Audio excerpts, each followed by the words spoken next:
மாண்புமிகு எதிர்க்கட்சி தலைவர் அவர்களும் இன்னும் சில சட்டமன்ற உறுப்பினர்களும் இங்கே இந்த உங்கள் தொகுதி முதலமைச்சர் திட்டத்தை குறித்து பேசினார்கள். இது குறித்து நான் ஏற்கனவே என்னுடைய பதிலுரையிலே நீண்ட விளக்கத்தை அளித்திருந்தேன். மீண்டும் உங்களுடைய முதலமைச்சருடைய உத்தரவின் பேரில் அது குறித்து சில விளக்கங்களை இங்கே அளிக்க நான் விரும்புகின்றேன்.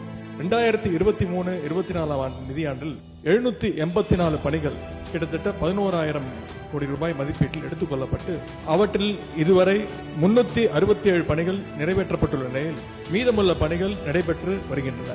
2024-25 நிதியாண்டில் 469 பணிகள் 3,503 கோடி ரூபாய் மதிப்பீட்டில் இந்த திட்டத்தின் கீழ் எடுத்துக் கொள்ளப்பட்டு அவற்றில் இதுவரை 65 பணிகள் முடிவுற்ற நிலையில் மீதமுள்ள பணிகள் நடைபெற்று வருகின்றன. ஆக மொத்தம் இந்த திட்டத்தின் கீழ் கடந்த 2 ஆண்டுகளில் 1,253 பணிகள் 14,466 கோடி ரூபாய் மதிப்பீட்டில் பல்வேறு துறைகள் நடைமுறையில் உள்ள திட்டங்கள் கீழ் செயல்படுத்தப்பட்டு வருகின்றன. குறிப்பாக உங்கள் தொகுதி முதலமைச்சர் திட்டத்தை இப்பேரவையில் அறிவித்த பொழுது 1,000 கோடி ரூபாய் மதிப்பீட்டில் இந்த திட்டம் செயல்படுத்தப்படும் என்று அப்பொழுது முதலமைச்சர் அவர்கள் அறிவித்தார். ஆனால் இன்றைக்கு சுமார் 14,000 கோடி ரூபாய் மதிப்பீட்டில் இந்த திட்டத்தின் கீழ் பல்வேறு பணிகள் மேற்கொள்ளப்பட்டு வருகின்றன.